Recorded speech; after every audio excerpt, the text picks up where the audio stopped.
Hi guys, this is Reina's story, and today we're gonna read Geronimo Stilton, The Christmas Toy Factory. 2 blocks of ice. It was cold. Freezing. I'm in teeth-chattering December morning. Snow covered Numa City, and I was trudging down on my way to work. Brr!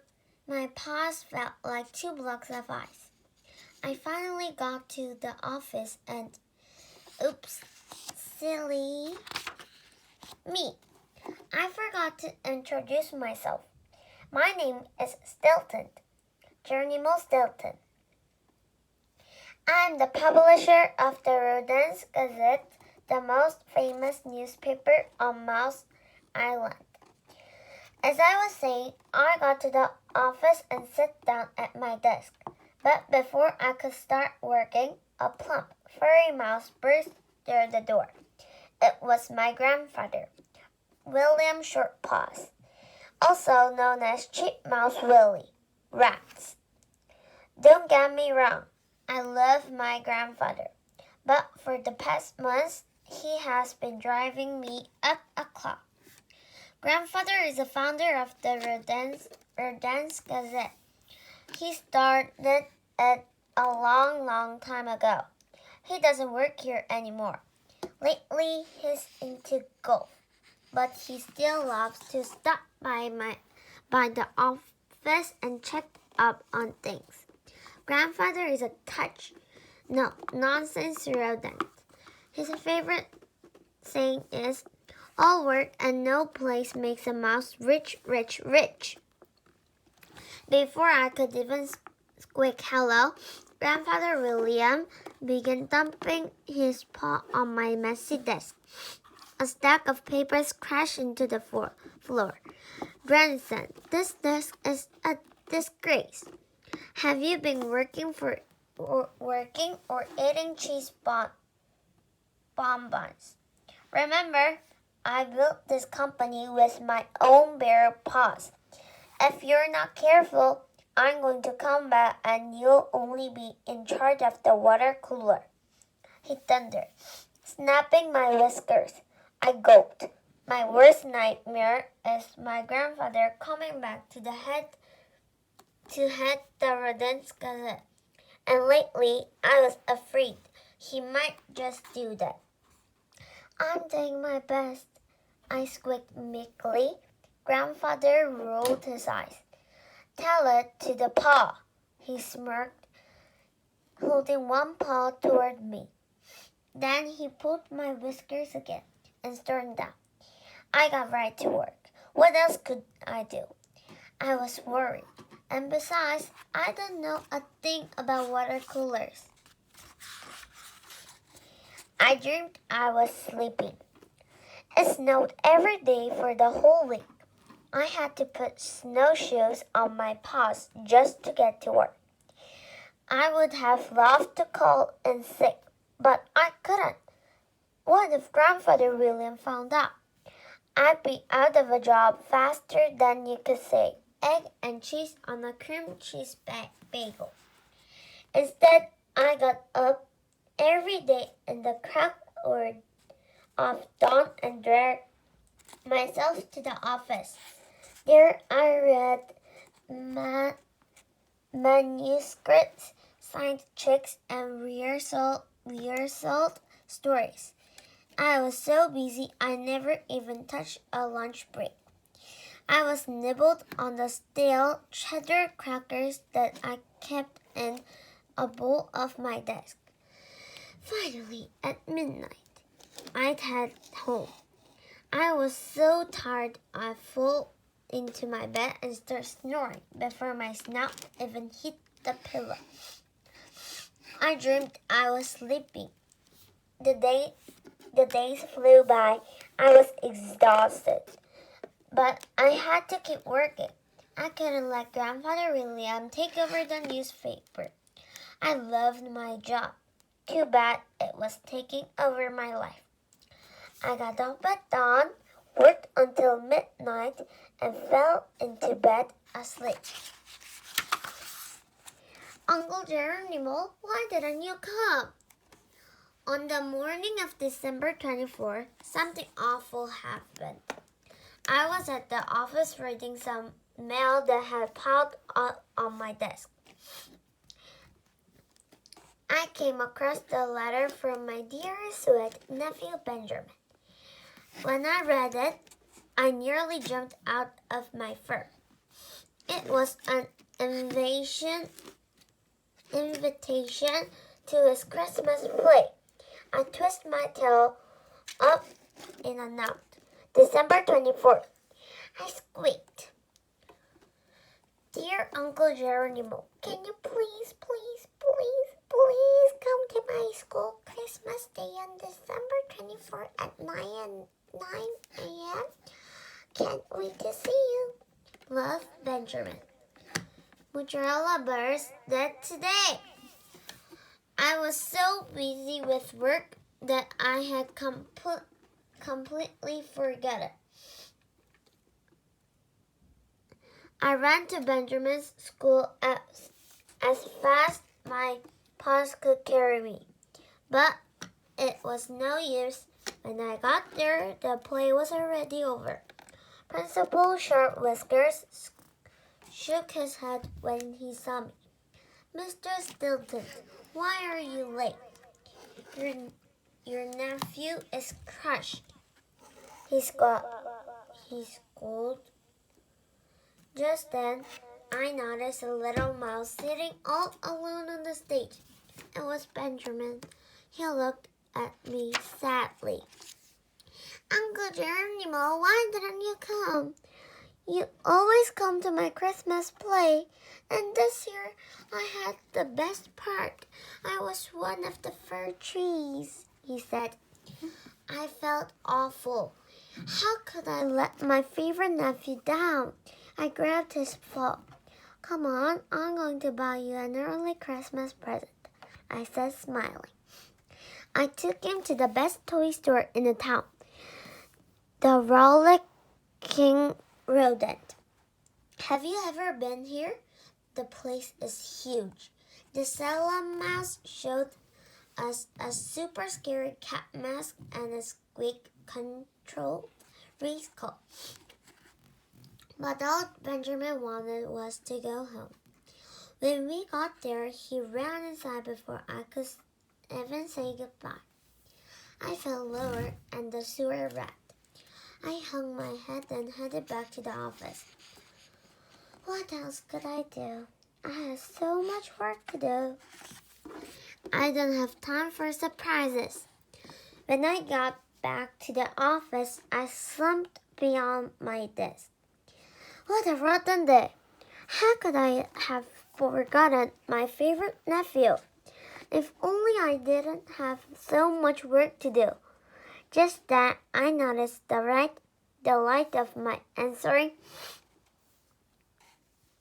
machine blinking. I hit the massive button. Why aren't you at your desk, Geronimo? Don't make me come in there. Grandfather William's voice bellowed through the speaker. I cringed. Suddenly, I heard a knock at the door. Who could it be? A delivery mouse wheeled in a huge package. It was decorated with a shiny bell and some tiny yellow bananas. I love bananas! Bananas! I looked around to see who had spoken, but didn't see anyone. Then a stutty gray rat sprang out from the package. He was wearing a long trench coat and matching hat. It was my friend Hercule Poirot, the famous detective. He handed me a little package. Surprised, Stilton? I wanted to wish you a Merry Christmas, he shouted. Before I could respond, I heard a knock at the window. My ears nearly popped out of my fur. A rodent was hanging in the front window ledge. He had a crew cut and big buggling muscles. He was dangling from the bungee cord. I opened the window and was shaking paws. Was he some kind of spy? Was he from another planet? Hey, fellow camper, the rodent yelled. Just dropping by to say happy holidays. It was my friend Bert Burrett, otherwise known as BB. We'd met at a survival boat camp deep in the jungle. Why would a scaredy mouse like me go on the boot camp? Well, that's another story. Now my teeth began to chatter watching BB sway in the wind. I felt like I was about to have a nervous breakdown. Of course, Bert didn't seem to mind that he was dangling 40 feet in the air by the little cord. Instead, he just smiled at me and handed me a gift-wrapped package. I still worried about BB when the door of my office slammed open again. Merry Christmas to you, dear Geronimo, a magnificent voice sang out. A beautiful rat wearing a scrumptious heather perfume stood in the doorway holding a gift. She had an amber-colored fur, twinkling eyes, and a dazzling smile. It was my dear friend, Squiggly Star. Do you know Squiggly? She is a very famous singer. Her CD, Under a Shadow Moon, has been number on the charts for almost a whole year. We met a while ago on top of Kilimanjaro during another one of my crazy adventures. I'll have to tell you about this sometime. I see you already have guests, Squiggly said, smiling. Why don't we go out for a holiday lunch and you can open your Christmas gifts? Cheese nibblers! I hated to go to the school. But what could I say? I had so much work to do. And what if Grandfather William decided to stop by? He'd have my tail. Thanks, I said, but I do have time. You'll all have to go without me. I'm too busy. Disappointed, my friends headed out the door. Well, except for BB. He lowered himself down at the sidewalk instead. I tried to wave goodbye, but he never looked up. I felt like the worst friend in the history of the whole world. I don't have time to travel. The snow kept falling thicker and thicker. I had my snout buried deep in a pile of papers as my friend Petunia Pretty Paws stopped by. He was a fascinating mouse. I guess you could say I have had huge crush on her forever. Too bad whenever I'm around her, I turn into a bubbling, wondering fool. I stammer, a stutter. Sometimes I can't even tell my left paw from my right. Petunia hugged me. Geronimo, she squeaked. Yes, that's me, Geronimo Stilton, I mumbled, grinning. Petunia giggled and grabbed my paw. I have the most exciting news. I'm headed off to Australia for Christmas to film a documentary about dolphins. Why don't you come with me? She squeaked. Just think, right now the sun is shining in Australia. I stared out the window. Oh, it would be so nice to get that way. Then I looked at the stack of papers on my desk.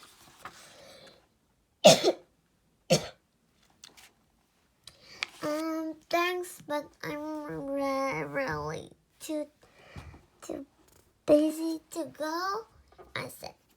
Petunia put her paws on her hips.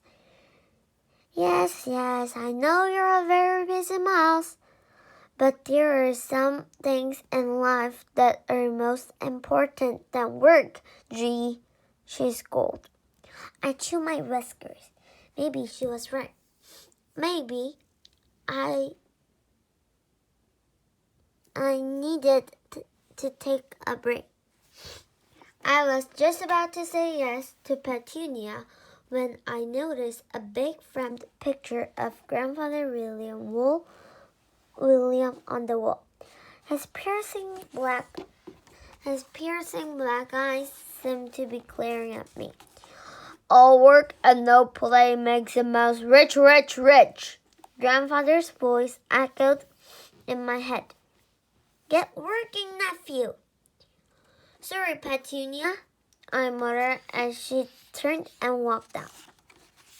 So this is end of part 1.